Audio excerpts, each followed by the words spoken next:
Chapitre 18. Les serres de la Morrigan. Je grimpais à grands pas le versant de la colline. Tout entier, tendu vers mon but, je ne prêtais que peu d'attention à l'habituel frisson glacé qui m'annonçait la proximité d'une créature de l'obscur. J'atteignis bientôt le cercle de pierre et m'approchai de la fosse creusée pour le malin. Seule ma respiration haletante et les battements accélérés de mon cœur troublaient le silence. Pivotant lentement sur mes talons, je décrivis un cercle complet pour observer les alentours.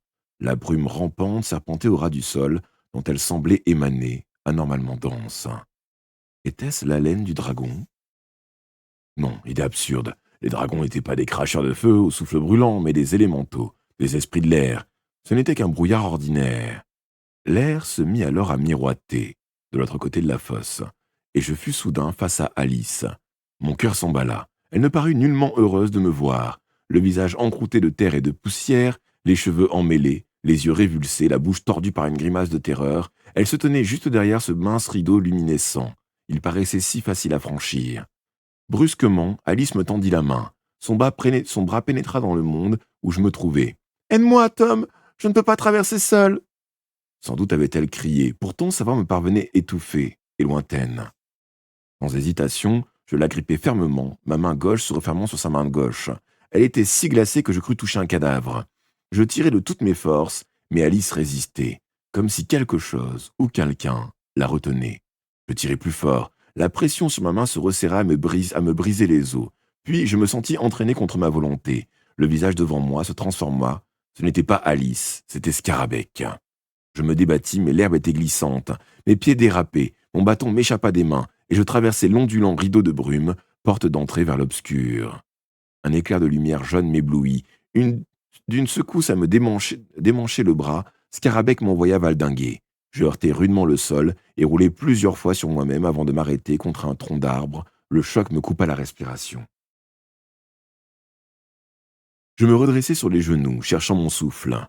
J'étais dans un bois où les arbres énormes étaient baignés d'une étrange lumière argentée. Elle semblait émaner de partout, des troncs, du sol, du ciel. Pas de doute, j'avais laissé loin derrière moi le monde auquel j'appartenais. Alors je compris, j'étais de retour à Tecduin, les collines creuses, là où Pan m'avait emmené en esprit. Scarabée m'adressa un sourire mauvais, mais sa silhouette devenait floue. Je me souviens de ce que Shay nous avait appris. Les sorcières ne pouvaient rester très longtemps dans ces lieux. Je te laisse ici, petit, je t'offre à Morrigan. Au 12e coup de minuit, elle s'emparera de toi. Tâche surtout de ne pas oublier qui tu es, railla-t-elle.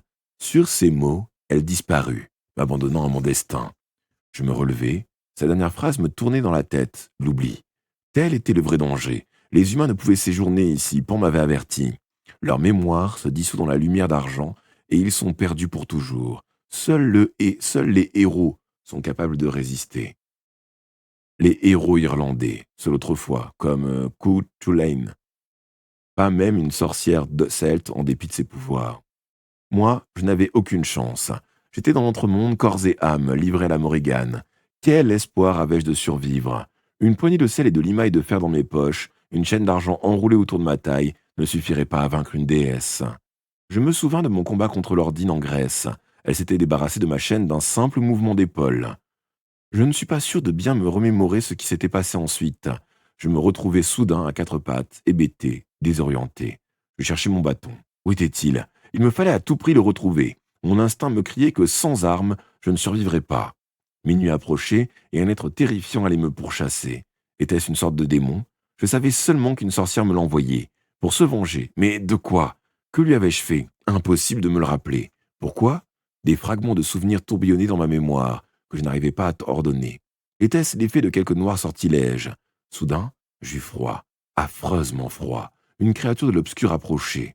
Pris de panique, je me relevai et fonçai désespérément entre les arbres sans prendre garde aux branches et aux ronces qui me déchiraient la peau. Je n'avais plus qu'une pensée, fuir. L'être qui était à mes trousses ne courait pas sur deux pieds. J'entendais à présent le battement furieux d'ailes monstrueuses. Je jetai un coup d'œil derrière moi et le regrettai aussitôt, car ce que je vis ne fit qu'augmenter ma terreur. J'étais poursuivi par un corbeau gigantesque. Un fragment de ma mémoire en morceaux se remit en place. Ce corbeau était la Morrigan, la déesse assoiffée de sang vénérée par les sorcières celtes. Les victimes marquées par sa griffe devaient mourir. Elle hantait les champs de bataille et arrachait à coups de bec les yeux des mourants. Un deuxième fragment de mémoire me rendit un peu d'espoir. Il me restait une mince chance de m'échapper. Quelque part devant moi s'élevait une église. Une fois à l'intérieur, je serais sauvé. L'atteindrais-je avant d'être attrapé par la Morrigan? J'avais tant de fois vécu cette situation en rêve. Maintenant, elle devenait réalité. Sans le souvenir de ce cauchemar récurrent, la lumière argentée qui baignait la colline creuse aurait effacé en moi les dernières traces de réminiscence. Sans doute avais-je hérité de ma mère cette capacité de tirer des leçons de mes rêves. Habituellement, les églises n'offraient aucun refuge contre l'obscur, contrairement à ce que croyaient les prêtres. Les épouvanteurs, eux, savaient cela. Pourtant, il me fallait atteindre celle-ci ou mourir. Je courais à perdre haleine, sans perdre garde aux racines et aux branches tombées. Je finis par buter contre un obstacle et m'étaler de tout mon long. Me redressant vivement sur les genoux, je jetai un regard en arrière. Une créature effroyable se tenait derrière moi, vêtue d'une longue robe noire tachée de sang, mi-femme, mi-corbeau. Ses mains et ses pieds nus étaient des serres de rapace.